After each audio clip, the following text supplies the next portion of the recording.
Hello friends, Jai Bharat, Jai Hindustan. I am Mayank Rajesh and you are watching Info and Study. Friends, we are into a very important topic of Vedic period, and that is the Vedic religion. And whenever we talk about the Vedic religion, we talk about the time period of 1500 to 600 BC. यानी जब भी हम वैदिक धर्म की बात करते हैं, वैदिक रिलीजन की बात करते हैं, तो हम बात करते हैं 1500 से 600 ईसा पूर्व तक के समय का, क्योंकि यही जो कालखंड है, ये कालखंड आपको वैदिक पीरियड का समय है, वैदिक एज का समय है। ठीक है, और वैदिक एज को भी हमने बताया है कि जब हम इस तरह की बात करते हैं पूरे टाइम पीरियड को, तो पूरे टाइम पीरियड को हम दो पार्ट में बांटते हैं। एक है आरवीपी मैंने लिखा हुआ ऋग वैदिक पीरियड, या ईवीपी कहें अर्ली वैदिक पीरियड, पूर्व वैदिक काल, जिसका समय 1500 से 1000 बीसी यानी 1500 टू 1000 बीसी, 1500 से 1000 ईसा पूर्व कह लिया। और उत्तर वैदिक काल दूसरा पीरियड होगा 1000 से 600 बीसी का। ठीक है, यानी कि 1000 से 600 ईसा पूर्व तक का। तो ये देखिए पूरा समय जो है 1500 से 600 ईसा पूर्व तक का समय है, जो कि यही वैदिक पीरियड का टाइम है। और हमने जब वैदिक रिलीजन पढ़ा था, तो हमने क्या पढ़ा था? दो पार्ट में हमने कहा था कि हम पढ़ेंगे, और हम वैसे ही पढ़ रहे थे, चाहे हम पॉलिटी हो, चाहे हम इकोनॉमी की बात करें, या चाहे हम सोसाइटी की बात करें, तो हमने पढ़ा था इसको। ठीक है, और हमने पूरा पढ़ लिया था। हमने ऋग वैदिक पीरियड के रिलीजन को पूरा अच्छे से पढ़ लिया। उसके बाद हमने लेटर वैदिक पीरियड भी शुरू कर दिया है, लेटर वैदिक पीरियड के रिलीजन को, यानी उत्तर वैदिक काल के धर्म को। और वहां पर हमने इसे दो पार्ट में बांटा था। आपने अगर पिछला वीडियो ना देखा हो तो वहां आप जाकर देख लें। कॉन्सेप्चुअल पार्ट और दूसरा पार्ट है कॉन्सेप्चुअल प्लस फैक्चुअल पार्ट। ठीक है, और यहां पर देखिए आज का जो हमारा टॉपिक होगा, वो हमारा जो टॉपिक होगा वो गॉड्स एंड गॉडेसेस पे होगा। हालांकि दो पार्ट में इसे भी हमें पढ़ना है, लेकिन पहले हम जान लें कि हमने जब कॉन्सेप्चुअल पार्ट की शुरुआत की थी, तो हमने कुछ पॉइंट बताए थे। ठीक है, कॉन्सेप्चुअल पार्ट में हमने कुछ पॉइंट बताए थे। सोसाइटल इन्फ्लुएंस, यानी कि समाज की का क्या प्रभाव रहा, ठीक है, रिलीजन पे, धर्म पे, वैदिक रिलीजन की, लेटर वैदिक रिलीजन की बात जहां तक हम कर रहे हैं, पर्पस की यानी ऑब्जेक्टिव की, उद्देश्य की, मोड ऑफ वर्शिप यानी कि पूजा पाठ करने का तरीका क्या था, आर्यन प्लस नॉन आर्यंस मैंने लिखा हुआ है। इट मींस कि ये आर्यन और नॉन आर्यंस की कुछ बातें ऐसी होंगी जो मिक्स दिखाई देंगी, यहाँ पे उनका मिश्रण दिखाई देगा। ठीक है, सम्मेलन दिखाई देगा। ठीक है, उसके बाद हमने न्यू प्रिंसिपल या फिलॉसफी, नए सिद्धांतों की हमने कुछ बात की थी, और या नए दर्शन की बात की थी। ठीक है, तो ये पूरा हमने देखा था। और हमने इसे कैसे पढ़ा था? लेटर वैदिक पीरियड में जब पढ़ा, तो हमने इसे ऋग वैदिक पीरियड से इसकी तुलना करते हुए हमने स्टडी की थी, क्योंकि यही सही तरीका भी है, ताकि हमें पता चले कि यहां से यहां जब हम पहुंचे तो निरंतरता क्या है, यानी कंटिन्यूटी क्या है, और क्या क्या परिवर्तन होते जाते हैं। क्योंकि हमने बार बार बताया है कि इतिहास जब भी पढ़ेंगे, जब भी हम हिस्ट्री पढ़ेंगे, so then we will notice the changes. ठीक है, तो अगर हम कंपेयर करते हुए पढ़ेंगे तभी हम चेंजेस को नोटिस कर सकते हैं। तो ये हमने पढ़ लिया था पूरा कंपेयर करते हुए। आज हम इस पार्ट में पहुंचे हैं जिसमें हम गॉड गॉडेसेस को देखेंगे। इसमें ये भी दो पार्ट में है। एक यज्ञ के बारे में हम बात करेंगे, जो कि अगले वीडियो में करेंगे, और आज का जो पार्ट होगा वो गॉड और गॉडेसेस की बात करेंगे। तो इसे भी हम कंपेयर करते हुए पढ़ेंगे, किससे?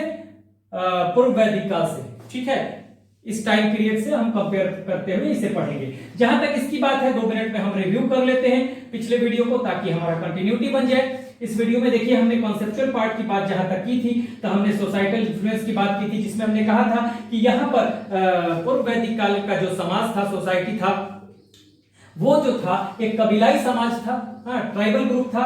बहुत सारे उसमें ट्राइब्स थे, जैसे भरत, जैसे ये जो समाज था, इस समाज में थे तुर्वस, यदु, अणु, ये सब आर्यों के कबीले थे। ठीक है, यानी ट्राइब्स थे, आर्यंस ट्राइब्स थे। और दूसरा जो अनार्य के ट्राइब्स भी थे, कबीले भी थे, नॉन आर्यन कबीले जो हैं वो भी थे, जैसे पक्त है, भलानिस है, विशाण में मैंने बता दिया था कि ऋग वैदिक समाज जो है, आप एक बार देख भी लीजिए जल्दी मैंने बताया था किस तरह से समाज बटा हुआ है, और कई कबीले बटे हुए हैं, अनु, द्रहु, भरत, इस तरह से। वैसे ही विशाणी, आपको पक्त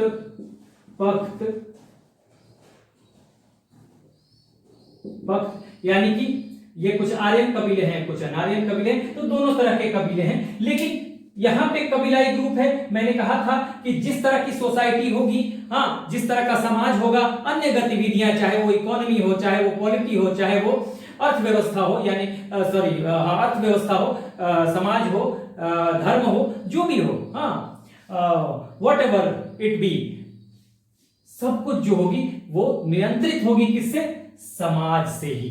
समाज जैसा होगा, अन्य गतिविधियां वैसी ही होती जाएंगी। ये मैंने आपको बता दिया था। तो ये कबीले हैं, और यहां पर आकर कबीले जो है, जो ब्रेक, कबीलाई जो स्ट्रक्चर है यहां पर ब्रेक करेगा उत्तर वैदिक काल में। ठीक है, यहां पे कबीला है, तो कबीला है तो इनका मेन जो ऑक्युपेशन है, पेशा है, वो पशुचारण है। ठीक है, लेकिन यहां पर आकर चूंकि यहां पर जनपद बनने लगेंगे, ठीक है, मैंने बताया था यहां क्षेत्र का विस्तार होने लगा। यहां क्षेत्र विस्तार के लिए युद्ध नहीं हो रहा, ठीक है, यहां सिर्फ गायों की रक्षा के लिए, और एक कबीले में, जैसे ये कबीला है, इसे जन कहा जाता है, सारे कबीले, एक जन, दो जन, तीन जन, चार जन, तो ये जन है। और जन का जो मुखिया होगा वो अपने लोगों की रक्षा करेगा, और उस जन में, यानी इस कबीले में जितने भी पशुधन होंगे, खासकर गाय, उनकी वो रक्षा करेगा। तो यहां क्षेत्र विस्तार की बात ही नहीं होती, यहां लैंड की बात नहीं होती। ठीक है, तो यहां की सबसे बड़ी इकाई जो है ये जन है। लेकिन आगे चलकर यहां पर लोहे का आविष्कार हो जाएगा, लोहे की खोज हो जाएगी, आविष्कार नहीं, खोज हो जाएगी। तो जब लोहे की खोज हो जाएगी तो फिर यहां पर कृषि में भी हेल्प मिलेगा, और जन जो है, जन से बड़ी इकाई यहां पर जनपद होगी। दो जन, यानी एक जन दूसरे पे अटैक करेगा, यानी एक जन दूसरे जन पर अपना पद रखेगा, यानी पांव रखेगा, तो जनपद का निर्माण होगा। यहां पर सबसे बड़ी इकाई, यहां पर एक कबीला जो है, इसे जन कहते हैं, जो कि सबसे बड़ी राजनीतिक या सामाजिक इकाई है। यहां पर सबसे बड़ी राजनीतिक या सामाजिक इकाई जो है, पॉलिटिकल या सोशल यूनिट जो है, वो बन के आएगा क्या? जनपद। और यहीं से लैंड का विस्तार होना शुरू होगा। लैंड पे निजी मिल्कियत होगी, और निजी मिल्कियत होगी तो यहां पे एग्रीकल्चर होने लगेगा। अब यहां पे पशुचारण जो है, जो कि यहां पे मुख्य पेशा था, डोमेस्टिकेशन ऑफ एनिमल्स या कैटल रियरिंग जिसको कहेंगे, यहां पर ये खत्म हो जाएगा। कबीलाई समाज यहां पर ब्रेक करेगा, और यहां पर क्या होगा? यहां पर एग्रीकल्चर जो है उभर के आएगा मेन ऑक्युपेशन के रूप में। और जैसे ही एग्रीकल्चर उभर के आएगा, यहां पर कोई टैक्स सिस्टम नहीं था, यहां पर एक टैक्स सिस्टम लागू होगा। वर्ण व्यवस्था जो होगी, जो कि यहां पर कर्म मूलक थी, हाँ, यहां पर जन मूलक हो जाएगा। क्यों? क्योंकि यहां पर देखिए, एक ही घर में हर तरह के लोग रहते हैं। कोई ब्राह्मण का काम करता है, ठीक है, कोई जो है व्यापार करता है, ठीक है, तो अलग अलग लोग अलग अलग तरह के प्रोफेशन अपनाते हैं, और उन्हीं के आधार पर, चाहे वो ब्राह्मण हो गया तो ब्राह्मण का बेटा अगर कवि है तो वो दूसरे प्रोफेशन में आ गया। अगर ब्राह्मण का बेटा व्यापार करता है तो वो वैश्य कहा जाएगा। हाँ, ठीक है, तो इस तरह से ब्राह्मण का बेटा, यहाँ पे कोई जरूरत नहीं कि ब्राह्मण ही हो, क्योंकि यहां पर अगर वो व्यापार करता है तो वो क्या हो जाएगा? वैश्य हो जाएगा। ठीक है, क्योंकि वैश्यों का काम व्यापार करना है। तो इस तरह से यहाँ कर्म मूलक समाज है, लेकिन यहां पर आते आते जन मूलक समाज हो जाएगा। यानी ब्राह्मण का बेटा है तो वो ब्राह्मण ही कहा जाएगा, चाहे वो कोई भी प्रोफेशन अपनाए, कोई भी ऑक्युपेशन अपनाए, कोई भी पेशा अपनाए। अगर वो क्षत्रिय का बेटा है तो वो क्षत्रिय ही कहा जाएगा। यानी कि अब जन्म से यहाँ पे निर्धारण होने लगा। ठीक है, जिस खानदान में, जो ब्राह्मण के घर में जन्म ले रहा है कोई, तो कोई भी पेशा अपनाए लेकिन वो ब्राह्मण ही कहा जाएगा, जैसे आज की स्थिति है। ठीक है, आज हमारा समाज उसी तरह से बना हुआ है। चाहे हम व्यापार कर ले, लेकिन अगर हम ब्राह्मण हैं तो हम ब्राह्मण, कुल में जन्म हमने लिया है तो हम ब्राह्मण ही कहे जाएंगे। ठीक है, तो यहां पर अब क्या हो गया कि एक जाति व्यवस्था यहां पर स्टैब्लिश होने लगी। हाँ, वर्ण जो है जाति, यहां पे सिर्फ वर्ण है, लेकिन यहां पे एक जाति व्यवस्था स्टैब्लिश होने लगी। ब्राह्मण, वैश्य, और ब्राह्मण, क्षत्रिय, वैश्य और शूद्र, चार जो हैं वो वर्ण जो है एक जाति व्यवस्था में उभर कर सामने आए। और इस तरह से आप देखेंगे कि समाज में परिवर्तन होगा, और समाज में परिवर्तन के साथ साथ उसका प्रभाव जो है वो रिलीजन पे पड़ेगा। ठीक है, अब जो है ब्राह्मण जो है क्या करेंगे? वो चाहेंगे कि अधिक से अधिक वो यज्ञ कराएं, हाँ, कर्म कांड कराएं, ताकि उनको, क्योंकि उनको डोनेशन मिल रहा है, पैसा मिल रहा है। क्षत्रिय जो है, हाँ, वो क्या करेंगे? यज्ञ करेंगे। हाँ, कॉम्प्लेक्स तरह के पूजा पाठ हो जाएंगे। जो मोड ऑफ वर्शिप है बहुत कॉम्प्लेक्सिटी बढ़ जाएगी, जटिलताएं बढ़ जाएंगी, उसमें बहुत खर्चे होंगे, हाँ एक्सपेंडिचर बहुत आएगा। और ये एक्सपेंडिचर कौन करवाता है? ब्राह्मण करवाते हैं, क्योंकि उनको अपनी जीविका का निर्वाह इसी से करना है, ठीक है। और टैक्स कौन देगा? टैक्स देगा जो एग्रीकल्चर और ट्रेड में है वैश्य है, वो टैक्स देगा किसको? क्षत्रियों को, जिनको राजन्य भी कहते हैं। इन क्षत्रियों को पास टैक्स आएगा, ठीक है। और टैक्स जो होगा, जब टैक्स आएगा तो पैसे इकट्ठे होंगे, जमीन तो निजी मिल्कियत हो ही गई है, ठीक है। और फिर जो खर्चे आएंगे वो खर्चे ब्राह्मणों को देंगे कौन? क्षत्रिय देंगे, ठीक है। ब्राह्मणों को दान दक्षिणा, जमीन, गाय, घोड़ा, बहुत सारी चीजें दी जाएंगी, ठीक है। इवन गोल्ड, वो सब सोना, ये सब चीजें ब्राह्मणों को दी जाएंगी। तो पूजा पाठ में बहुत जटिलताएं आ जाएंगी समाज के बदलने से, कबीलाई स्ट्रक्चर के टूटने से। ये मैंने यहां पर बताया है सोसाइटल इन्फ्लुएंस, यानी समाज का प्रभाव क्या रहेगा। उसके बाद पर्पस क्या होगा? पर्पस भी मैंने बता दिया था। उद्देश्य ये है कि यहां पर बहुत सिंपल जो है, यहां पे लोग इहलौकिक जीवन में, मतलब अमरता में विश्वास करते हैं, मरना नहीं चाहते हैं, मोक्ष नहीं चाहते हैं। हाँ, मटेरियल लाइफ है यहाँ पर मटेरियल थिंग्स का वो चाहते हैं कि उनका भौतिक जीवन जो है बड़ी सुखमय रहे, और ये मरना नहीं चाहते। यहाँ के लोग अमरता में विश्वास करते हैं, ठीक है ना। मोक्ष की प्राप्ति की कोई चाहत नहीं है। हमें जब मोक्ष की क्यों नहीं है? क्योंकि ये मरना ही नहीं चाहते, अमरता में विश्वास है। हाँ, ये रहना चाहते हैं इमोर्टल, ठीक है ना। तो यहाँ पे किसी चीज की अवधारणा नहीं है, ना स्वर्ग की, ना नर्क की, ठीक है ना पुनर्जन्म की, क्योंकि मरना चाहते ही नहीं, तो पुनर्जन्म रिबर्थ की भी अवधारणा नहीं है। तो पर्पस यहाँ पे जो है इहलौकिक है। इहलौकिक का मतलब इसी लोक की बात करते हैं। यहाँ पर पर्पस जो है होगा वो पारलौकिक हो जाएगा।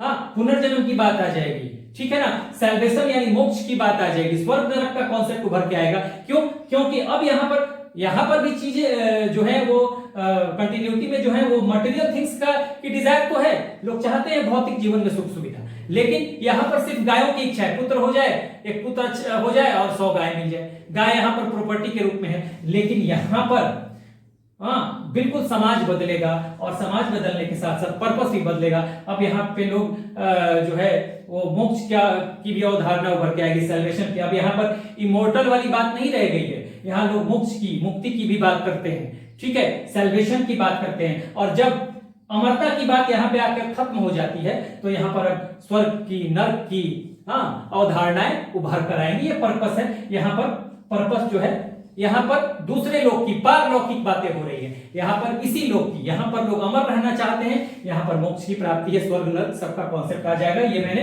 पर्पस वाली चीजों में बताई थी। मोड ऑफ वर्शिप मैंने बता दिया, यहाँ पर बहुत सिंपल था, सिर्फ मंत्र पढ़े जाते थे। हाँ, सिंपल पूजा का जो तरीका था, बहुत ही मोड ऑफ वर्शिप जो था सिंपल था। बलि दी जाती थी, तो फल फूल, हाँ जैसे प्लांट्स की, वेजिटेबल्स की, फ्लावर्स की, हाँ यौ यानी जौ जिसको बोला जाता था, बार्ली, उसकी बलि दी जाती थी, ठीक है। लेकिन अब यहाँ पर मोड ऑफ वर्शिप क्या है? कर्म कांड बढ़ेगा, यज्ञ बढ़ेंगे, और यहाँ पर अब बलि दी जाने लगेगी पशुओं की, ठीक है। तो ये सब चीजें मोड ऑफ वर्शिप में चेंज होगा। आर्य और नॉन आर्यंस, यानी कि कुछ नॉन आर्यन संस्कृतियां होंगी, हाँ कुछ हैबिट्स होगी जो यहाँ पर उभर कर आएंगी, जिसे आर्यन भी अपनाएंगे, ठीक है। तो जैसे कि यहाँ पर जादू टोना आ जाएगा, ठीक है, ब्लैक मैजिक, विच क्राफ्ट जिसे जादू टोना कहते हैं, कृषि के लिए कुछ मंत्र आ जाएंगे, वो सब चीजें यहाँ पर उभर कर आएंगी, और आपको आर्यन और नॉन आर्यन कल्चर का कुछ मिक्सचर यहाँ पर देखने के लिए मिलेगा। फिर न्यू प्रिंसिपल्स मैंने बताया, और फिलॉसफी, जैसे यहाँ पर अब क्या होगा, मैंने क्या बताया, यहाँ पर अब अमरता की बात है, यहाँ पर अब सैल्वेशन की बात है, मोक्ष की बात है, यहाँ पर पुनर्जन्म की बात नहीं हो रही है। यहाँ पर नए कॉन्सेप्ट कैसे, नए सिद्धांत उभर के आएंगे। स्वर्ग की अवधारणा आएगी, नरक की अवधारणा आएगी, मोक्ष की अवधारणा आएगी, ठीक है। उसके बाद नए सिद्धांतों में, फिलॉसफी में उपनिषद आ जाएंगे, जो रिचुअल्स की, जो कर्म कांड है, यज्ञ है, उसकी आलोचना करेंगे। अद्वैतवाद, ठीक है ना, अद्वैतवाद की अवधारणा आएगी, जिसमें ब्रह्मा और जीव यानी सोल को, आत्मा को एक बताया जाएगा। यहाँ पर जो है वो कॉन्सेप्ट उभर के आएगा। तो ये सब जो चीजें हैं, हमने इसको बहुत डिटेल में पिछले वीडियो में पढ़ा था और कंपेयर करते हुए पढ़ा था। आज का जो हमारा वीडियो, मैंने कहा गॉड और गॉडेसेस जो लेटर वैदिक पीरियड के होंगे, उनको हम देखेंगे, ठीक है, और उसी तरह से देखेंगे कंपेयर करते हुए। इसमें भी कुछ एस्पेक्ट आएंगे, कुछ पॉइंट आएंगे, उन्हें हम बनाते हुए देखना शुरू करेंगे। तो हम आगे बढ़ते हैं और शुरू करते हैं आज हम गॉड्स और गॉडेसेस यानी कि उत्तर वैदिक काल के देवी देवताओं के बारे में कुछ जानकारियां, ठीक है, बढ़ते हैं आगे। चलिए, तो अब हम बात करेंगे लेटर वैदिक गॉड्स की, यानी देवी देवताओं की, गॉड्स एंड गॉडेसेस की। तो यहां पर हमें कंपेयर करते हुए पढ़ना है। हमने यहां पर लेटर वैदिक पीरियड या अर्ली वैदिक पीरियड, पूर्व वैदिक काल के गॉड्स के बारे में यहां पढ़ना है और यहां पढ़ना है। मेन हमारा क्या होगा, ये वाला है लेटर वैदिक पीरियड का कंपेयर करते हुए। यहां पर रिटेन वर्क कम होगा, यहां पे ज्यादा होगा, ठीक है। अब देखिए, जब हम इसकी बात करेंगे तो कुछ पॉइंट्स हमारे बनेंगे इसके लिए, ठीक है। कैसे बनेंगे, देखिए, अब लेटर वैदिक पीरियड के गॉड्स की अगर बात करेंगे तो हमारे पॉइंट्स जो बनेंगे वो पहले तो देखेंगे, तो हम देखेंगे कि यहां पर कुछ देखिएगा, चेंज इन इंपॉर्टेंस ऐसे लिख लेते हैं हम इसे। जो बनेगा वो बनेगा कैसे, सबसे बड़ी बात ये होगी चेंज इन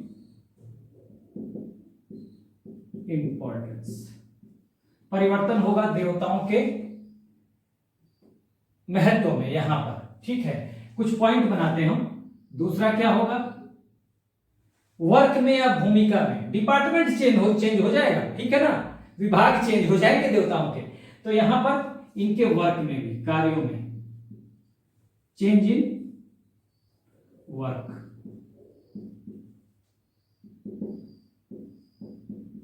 एक तो ये हो जाएगा चेंज इन वर्क। उसके बाद अगर हम देखें तो चेंज इन वर्क के बाद ये हो जाएगा mode of worship, mode of worship, ठीक है। सॉरी, मोड ऑफ वर्शिप नहीं, ये चेंज इन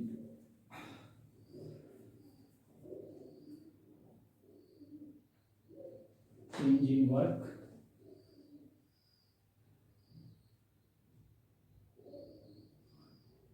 हाँ, कुछ आपके माइनर गॉड्स, गॉडेसेस, इन्हें सहायक कह सकते हैं, ये आएंगे यहां पर, ठीक है ना। और यहां पे हम वर्णा बेस्ड गॉड्स को भी देखेंगे, गॉड्स, गॉडेसेस, ठीक है। थोड़ा मैं और इधर से लिख दूं ताकि यहां पे देखेंगे वर्ण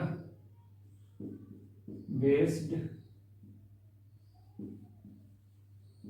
गॉड्स, गॉडेसेस, ये हो जाएगा। तो देखिए, 4 पॉइंट हमें डिस्कस करना है यहां पे। क्या होगा, इंपॉर्टेंस में देवताओं के महत्व में परिवर्तन होगा, देवताओं के कार्यों में परिवर्तन होगा, ठीक है। कुछ देवी देवता जो हैं वो उभर के आएंगे, माइनर गॉड, गॉडेसेस, ठीक है।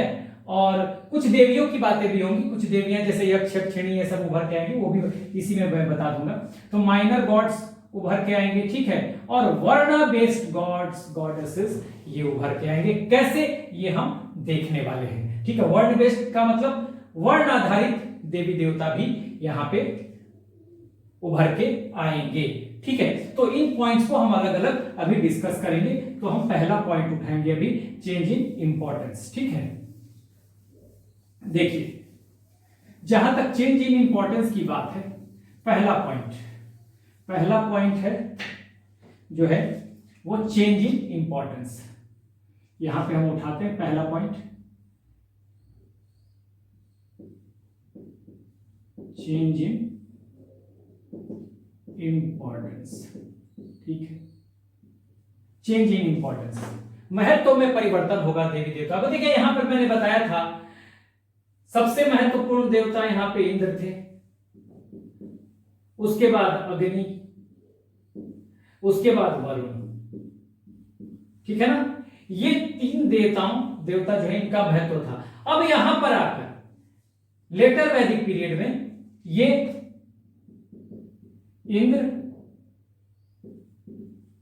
अग्नि और वरुण, इनका इंपॉर्टेंस डाउन हो जाएगा।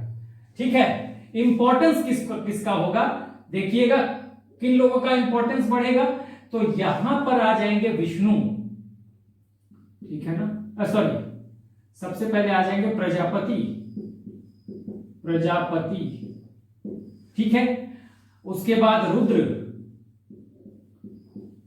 रुद्र, और रुद्र के बाद आपको आ जाएंगे विष्णु, विष्णु। अब देखिए क्या हुआ यहां पर, इनका जो इंपॉर्टेंस जो है ये इन तीनों का बढ़ गया। देखिए यहां पर क्या है, ये तीनों देवता जो हैं यहां पर कोई इंपॉर्टेंस नहीं अर्ली वैदिक पीरियड में, लेकिन लेटर वैदिक पीरियड में जाते जाते ये तीन जो देवता थे इंद्र, अग्नि और वरुण, ठीक है ना, तो इनका महत्व घटेगा, ठीक है ना, बहुत ज्यादा घट जाएगा। अब ये क्या हो जाएंगे, ये इनकी जगह ले लेंगे प्रजापति, रुद्र और विष्णु, ये तीन देवता जो हैं ये इनका इंपॉर्टेंस उभर कर आएगा। सबसे महत्वपूर्ण तीन देवता को अगर रखें तो प्रजापति, रुद्र और विष्णु को हम देखेंगे, ठीक है। और यहीं से मैं बताऊं कि यहीं से आपको गुप्त काल में ब्रह्मा, विष्णु और महेश की जो का जो बीजारोपण होगा वो यहीं से हो जाएगा, उसकी पृष्ठभूमि यहीं से तैयार होगी। गुप्त काल में ब्रह्मा, विष्णु, महेश के रूप में का जो इमर्जेंस होता है उसका बीजारोपण जो है यहीं से होने लगेगा, ठीक है। इससे ये पता चलता है, मैं लिख देता हूं, ठीक है ना, एक तरह से आप देखेंगे बैकग्राउंड, ये एक तरह का पृष्ठभूमि है, background for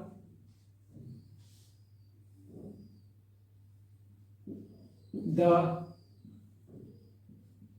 emergence of Brahma, Vishnu, Mahesh इन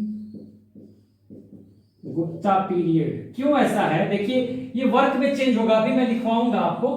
प्रजापति जो है ना, प्रजापति अब जो है इनको क्रिएटर कहा जाएगा, सृजन के देवता हो जाएंगे, ठीक है। रुद्र जो है जो पशुओं के देवता थे कभी, और अनैतिक जो अनैतिक कार्यों के देवता थे, पहले पशुओं के देवता होंगे, फिर वो आपको एंगर के, क्रोध के देवता बनेंगे, ठीक है, नष्ट करने वाले देवता बनेंगे, डिस्ट्रॉयर बनेंगे, बाद में इन्हीं को शिव का रूप दे दिया जाएगा, ठीक है ना।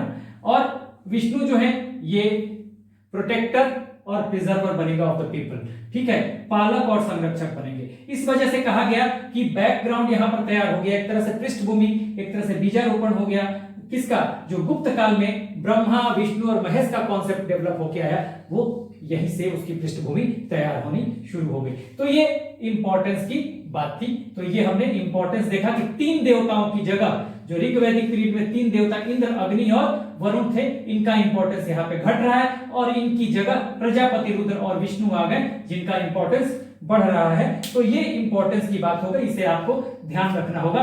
इंद्र का इंपॉर्टेंस घट गया, अग्नि का घट गया, वरुण का घट गया यहाँ पर, ठीक है। बढ़ा किसका, बढ़ा प्रजापति का, बढ़ा, सॉरी, ये प्रजापति का बढ़ गया, ठीक है, रुद्र का बढ़ गया और विष्णु का बढ़ गया।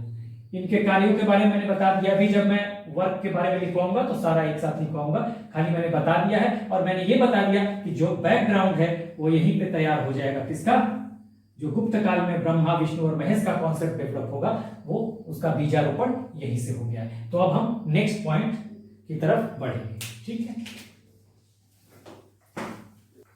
आगे बढ़ते हैं और देखते हैं जो हमारा दूसरा पॉइंट है वो है वर्क, देवताओं के वर्क क्या क्या है। देखिए अब हम वर्क को देखेंगे या उनकी भूमिका को देखेंगे। वर्क,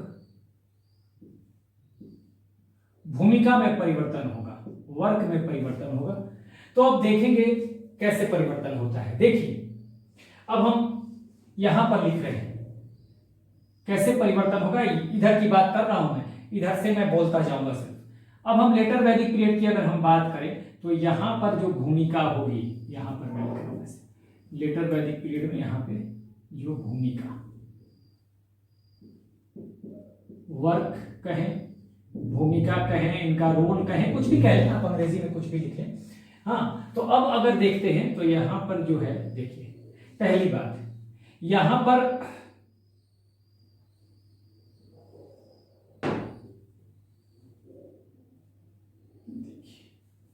सबसे बड़ी बात, यहां पर अब सबसे इंपॉर्टेंट गॉड कौन है? प्रजापति है। यहां पर कौन था? मैंने बताया था इंद्र था। अब प्रजापति,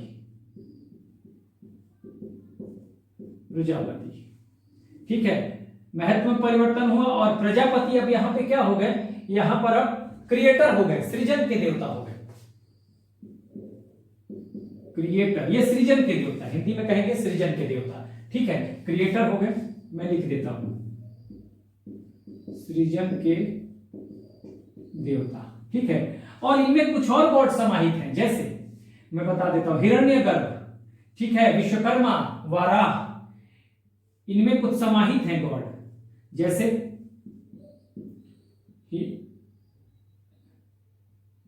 हिरण्य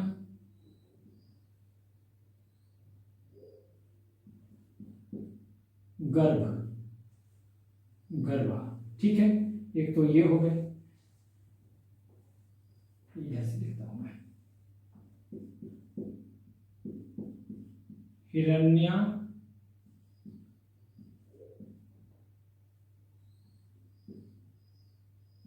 गर्भ, वाराह, और तीसरे जो हो जाएंगे विश्वकर्मा,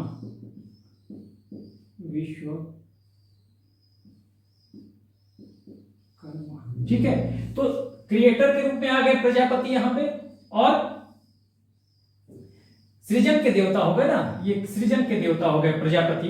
और इनमें कहा गया कि कुछ देवता और समाहित हैं, जैसे कई बार प्रजापति को हिरण्यगर्भ भी कहा जाता है, कहीं आ जाए अगर एग्जाम में कि हिरण्यगर्भ किसको कहा गया, तो प्रजापति को ही कहा गया।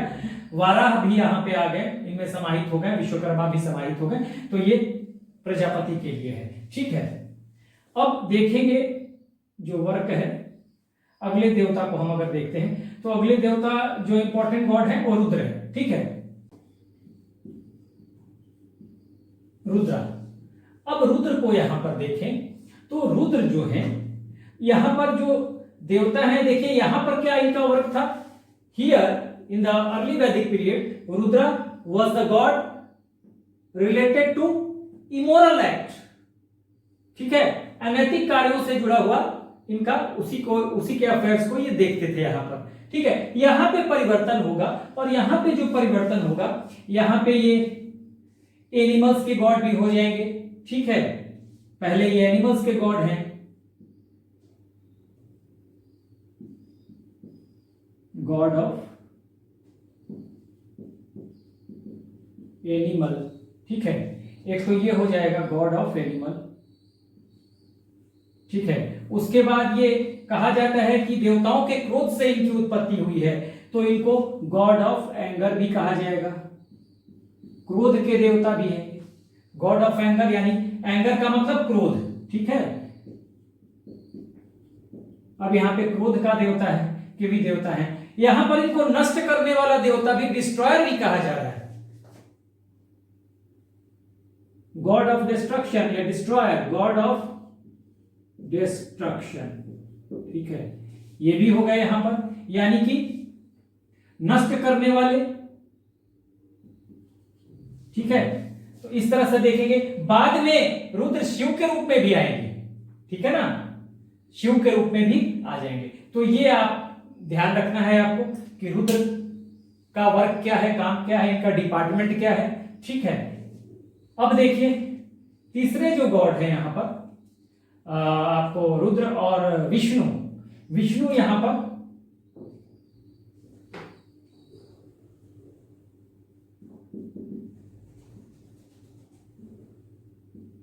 देखिए विष्णु जो है बहुत इंपॉर्टेंट गॉड यहां पे नहीं है, यज्ञ के देवता यहां पे कहा जाता है, ठीक है, यज्ञ का देवता के देवता यहां पर, तो बहुत इंपॉर्टेंस नहीं है इनका यहां पे, ठीक है। लेकिन विष्णु जब यहाँ पे हैं तो विष्णु को अब कह दिया जाएगा, हाँ, किस चीज के देवता है विष्णु भाई?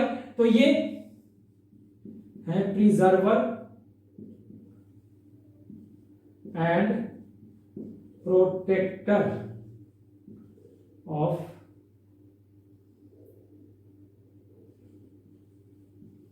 पीपल। हिंदी में इनको कहें तो हिंदी में कह देंगे इनको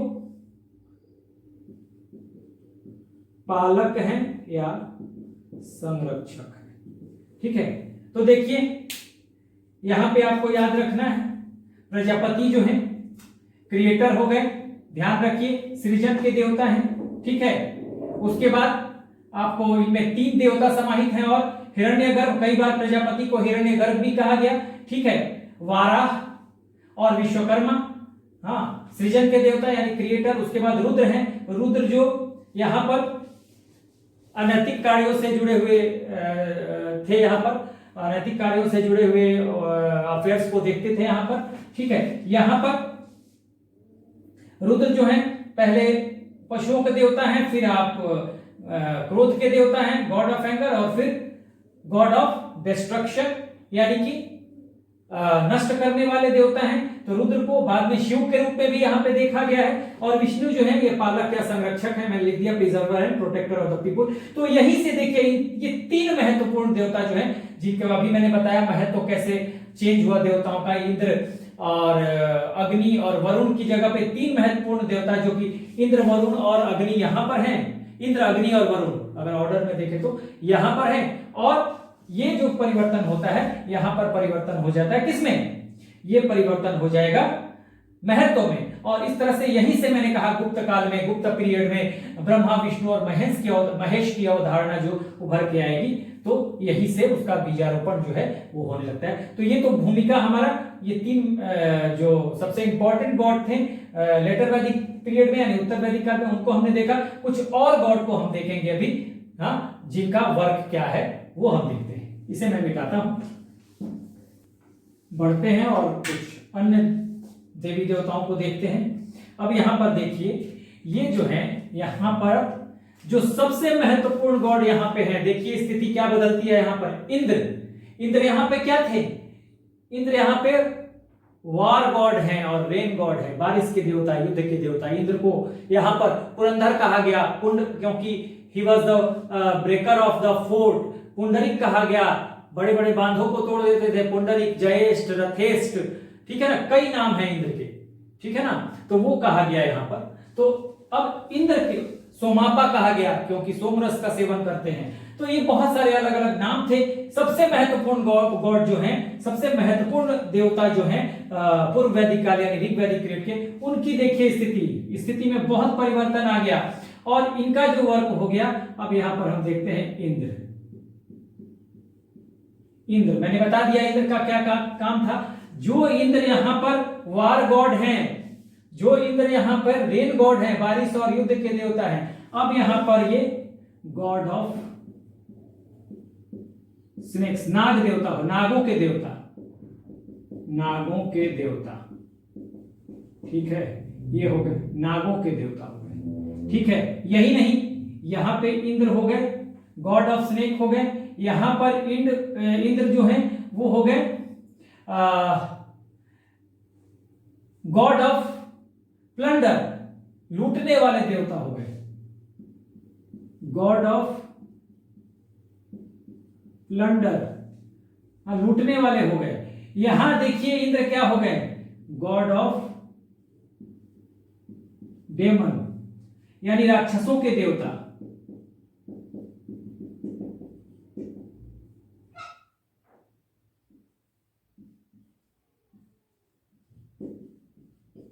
या असुरों के देवता, राक्षसों या असुरों, असुरों का लिख दीजिए, ठीक है ना, असुरों,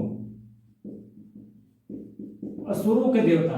ये लूटने वाले भी हो गए, प्लंडर, गॉड ऑफ प्लंडर। अब देखिए इनका डिमोशन हो गया यहां से, यहां सबसे महत्वपूर्ण गॉड थे, यहां पर वो स्थिति नहीं रही, डिमोशन हो गया, ठीक है।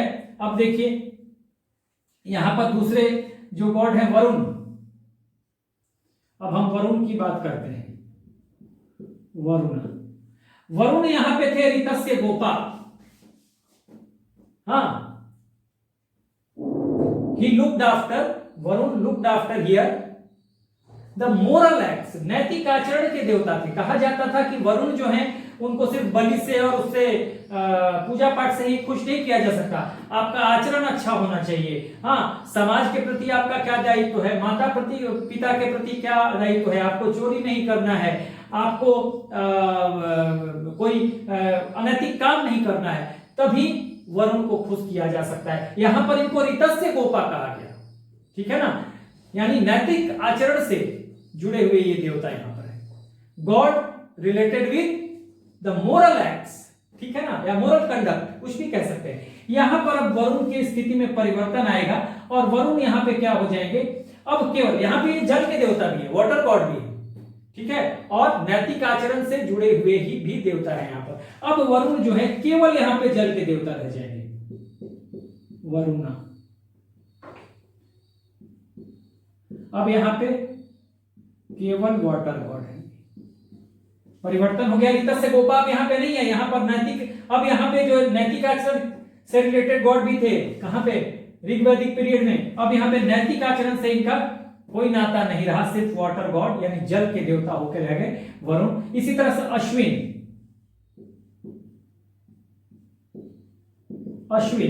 अब अश्विन यहां पे चिकित्सक हैं, इनको अश्विन को भीषक भी कहा गया क्योंकि चिकित्सक को ऋग्वैदिक पीरियड में भीषक भी कहा जाता था, ठीक है, तो भीषक भी कहा गया, यहां भी कहा जाता था।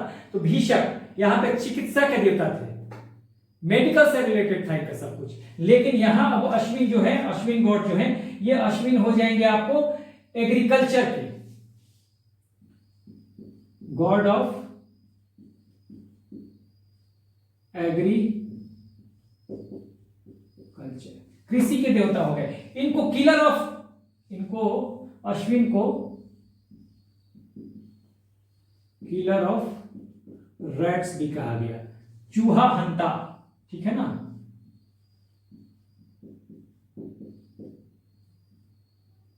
चूहा हंता भी कहा गया, ठीक है, तो ये ध्यान रखिएगा।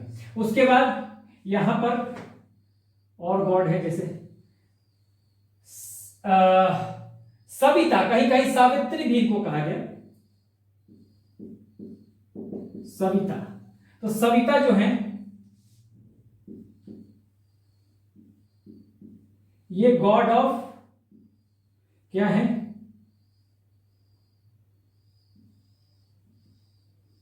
हाउस बिल्डिंग,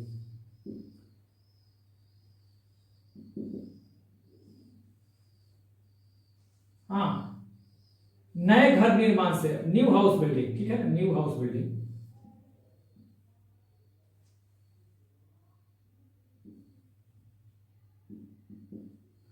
उत्तर वैदिक काल में सविता जो है नए घर के निर्माण के देवता हो गए, ठीक है। उसके अलावा पूषण, देखिए बहुत इंपॉर्टेंट है, पूषण,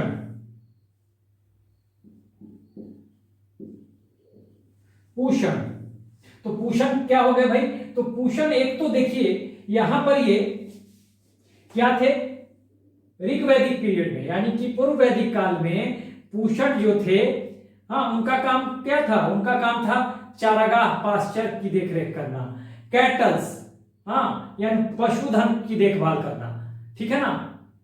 ही here Pushan is the god of cattle and pasture, ठीक है ना। लेकिन इनकी स्थिति में क्या परिवर्तन होती है, ये सब मैं लिखवा चुका हूं ना ऋग्वैदिक वाला। अब यहां पर जो परिवर्तन होगा उत्तर वैदिक काल में, अब पूषण यहां पे गॉड ऑफ शूद्राज, एक खास वर्ण के देवता हो जाएंगे, शूद्रों के देवता हो जाएंगे यहां पर, ठीक है। और साथ साथ ये गॉड ऑफ चाइल्ड बर्थ भी इनको कहा गया, हाँ, बच्चों के जन्म कराने वाला देवता भी, बच्चों का जन्म कराने वाला देवता भी इनको कहा गया। तो गॉड ऑफ चाइल्ड, देखिए छूट जाता है, कई बार क्या होता है ना कि इसको आप कहीं कहीं आपको मिल जाए, गलती से छूट जाता है, बोल तो रहा हूं मैं, ये मैं चाइल्ड लिख के छोड़ दिया था, डी नहीं लिखा था, फिर मुझे ध्यान आ गया, गॉड ऑफ चाइल्ड बर्थ। तो कई बार ऐसा होगा, तो उसको आप सुन ही रहे हैं तो आपका तो काम को हो ही जाएगा, तो उसको आपको अदरवाइज नहीं लेना है, ठीक है। तो देखिए अब हमने यहाँ सारे गॉड को लिखवा दिया। हाँ, पहले हमने प्रजापति और वरुण विष्णु के बारे में लिखवा दिया आपको, ठीक है। इंद्र के बारे में आपको ध्यान रखना है, बिल्कुल एग्जामिनेशन पॉइंट ऑफ व्यू से जरूरी है। ये नागों के देवता हो जाएंगे, स्नेक्स के। गॉड ऑफ प्लंडर यानी लूट के देवता हो जाएंगे। गॉड ऑफ डेमन असुरों के देवता हो जाएंगे। देखिए परिवर्तन कैसे हो रहा है, ठीक है। इसीलिए मैंने कहा कि ये कॉन्सेप्चुअल भी है और फैक्चुअल भी है ये पार्ट जो है, ठीक है। वरुण जो है, जो यहां पर ऋतस्य गोपा है, नैतिक आचरण यानी मोरल एक्ट से, मोरल कंडक्ट से जुड़े हुए, मोरल कंडक्ट इनके लिए बहुत इंपॉर्टेंट है यहाँ पर वरुण के लिए। और जल के देवता भी हैं यहाँ पर, लेकिन अब यहाँ सिर्फ ये जल के देवता वाटर गॉड हो जाएंगे, ठीक है। अश्विन जो है यहाँ पर, इंद्र क्या है, इंद्र इधर पे रेन गॉड, यहाँ पर रेन गॉड बारिश के देवता, वार गॉड युद्ध के देवता यहाँ पर है, लेकिन यहाँ इंद्र के भी स्थिति में परिवर्तन आ गया। अश्विन जो यहाँ पर चिकित्सा के देवता है, अब यहाँ पे एग्रीकल्चर के हो गए। और किलर ऑफ रैट्स, चूहा हंता भी इनको कहा गया। तो ये आपको अश्विनी देवता के बारे में यहाँ ध्यान रखना है। उसके अलावा दो सविता जो है, ठीक है, God of new house building, नए घर के निर्माण के देवता ये हो गए सविता। और पूषण, पूषण जो है गॉड ऑफ सुद्राज, ठीक है ना, शूद्रों के देवता हो गए। और गॉड ऑफ चाइल्ड बर्थ भी इनको, बच्चों का जन्म कराने वाला देवता भी कहा गया। तो इस तरह से पूषण की स्थिति में भी चेंज हुआ और पूषण एक तरह से वर्ण आधारित देवता बन के उभरे। और भी बृहस्पति भी के बारे में भी ये कहा जाएगा, तो आगे हम उसको देखेंगे। तो इस तरह से हमने वर्क के सारे डिपार्टमेंट को देख लिया जो इंपॉर्टेंट गॉड यहाँ पे हैं उत्तर वैदिक पीरियड के, और हमने कंपेयर करते हुए देख लिया। आगे बढ़ते हैं अगले पॉइंट की तरफ। अब देखिए यहां पर उत्तर वैदिक काल में कुछ आपके माइनर गॉड भी उभर के आएंगे। यहां पर माइनर गॉड, ठीक है, या माइनर गॉड गॉडेसेस दोनों लिखे, माइनर गॉड गॉडेसेस, ठीक है, ये दोनों होंगे, ये उभर के आएंगे। इन्हें हम सहायक देवता भी कह सकते हैं, हिंदी में सहायक देवी देवता। सहायक देवता मैंने लिख दिया, देवी देवता आप कर लीजिएगा, ठीक है, ये है। तो इसमें अगर हम देखें तो इसमें कुछ जो उभर के आएंगे, जैसे यक्ष, यक्ष, जैसे यक्षिणी, यक्षिणी, ठीक है, जैसे गंधर्व,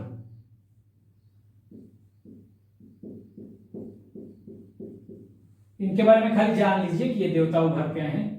कुबेर, ठीक है, उसके अलावा अप्सरा। तो ये कुछ सहायक देवता भी उभर के आ रहे हैं, इनको आप लिख सकते हैं, ठीक है। कौन कौन से सहायक देवता हैं? यक्ष, ठीक है, यक्ष, यक्षिणी, ठीक है, इसको आप ध्यान दीजिए, यक्ष, यक्षिणी, गंधर्व, कुबेर, अप्सरा, ये कुछ सहायक गॉड कहिए। हाँ, इनका उतना इंपॉर्टेंस नहीं है, लेकिन कुछ तो उभर के आ रहे हैं, तो परिवर्तन तो हो ही रहा है, ठीक है। माइनर गॉड गॉडेसेस कहें या सहायक देवी देवता कहें, तो ये है। अगले पॉइंट को देखते हैं। अब इसी में देख लीजिए, मैं बता देता हूं देवियों की स्थिति में क्या परिवर्तन है। देखिए यहां पर अगर हम कहें कि देवियों की स्थिति में एक पॉइंट बना सकते हैं, मैं लिख नहीं रहा हूं पॉइंट, यहीं पे समझ लीजिए उस पॉइंट को, कि देखिए यहां पर यक्षिणी और अप्सरा, देखिए दो चीजें हैं यहां पे। एक तो ये यक्षिणी, यक्षिणी, और दूसरी ये अप्सरा, ठीक है। ये देखिए, अगर इन दोनों को देखिएगा, यक्षिणी और अप्सरा का कॉन्सेप्ट यहां पे नहीं था, यहां पे देवी हैं। हाँ, जैसे यहां पे देवियां हैं, देवियों की स्थिति में क्या परिवर्तन होता है, तो कुछ नई देवियां उभर के आएंगी, जिन्हें हम सहायक देवियां भी कह सकते हैं। यक्षिणी, अप्सरा, यहाँ पे सरस्वती हैं, देवी के रूप में उनको पूजा जा रहा है। हाँ, श्रद्धा है, ठीक है, और आपको और भी गॉडेसेस हैं यहाँ पर, तो उनको आप देखेंगे ना, तो वो अलग है, ठीक है। यहाँ पर ये जो है यक्षिणी और आपको अप्सरा है, वो यहाँ पर नहीं है। मन्यु और भन्नु, हाँ, ये सब यहाँ पे, श्रद्धा, ये सब गॉड यहाँ पे है। सरस्वती, गॉडेसेस, देवियां यहाँ पर है, ठीक है। लेकिन ये यक्षिणी और अप्सरा का कॉन्सेप्ट जो है तो वो उभर के उत्तर वैदिक पीरियड में या उत्तर वैदिक काल में आता है। तो देवियों की स्थिति में भी एक तरह से परिवर्तन होता है। ठीक है, तो ये आप ध्यान देंगे। और अगला पॉइंट जो लास्ट पॉइंट है उसे भी हम देख लें। ठीक है,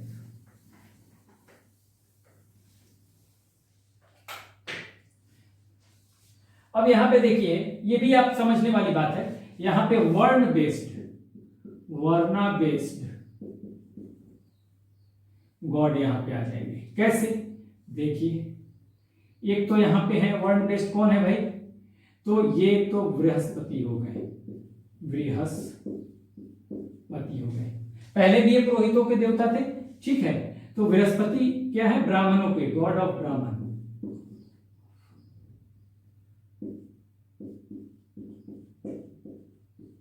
ब्राह्मण दूसरे हो गए कौन, दूसरे हो गए पूषण। अभी मैंने बताया यहां पर पूषण जो थे पास्चर के, चारागाह के, और इनका वर्क जो था रिलेटेड टू कैटल रियरिंग, यानी कि पशुधन के, कैटल के, मवेशियों के देवता के रूप में यहां देखे गए। अब पूषण जो है यहां पे क्या हो गए हैं, गॉड ऑफ शूद्रास। अभी मैंने लिखवाया भी था आपको। तो इस तरह से देखिए एक आपका अलग पॉइंट ये बन जाता है, एक अलग एस्पेक्ट बन जाता है कि वर्ण आधारित देवता भी उत्तर वैदिक काल में आपको देखने को मिल रहे हैं, जो कि यहां नहीं है। तो वर्ण आधारित उत्तर देवता का कॉन्सेप्ट जो है यहां उभर के ब्राह्मण के लिए बृहस्पति हो गए, ब्राह्मणों के लिए, शूद्रों के लिए पूषण हो गए। तो एक तरह से ये भी आप एक अलग पॉइंट बनता है। तो ठीक है, तो अलग अलग पॉइंट को अलग अलग एस्पेक्ट से आप अपने आप को खंगाल सकते हैं और देख सकते हैं। ठीक है, अगले वीडियो में हम बात करेंगे जो उत्तर वैदिक काल के जो यज्ञ थे, यजना, उन पे हम चर्चा करेंगे। So this is the end of the video. Do like, share and subscribe. Take care, all the best.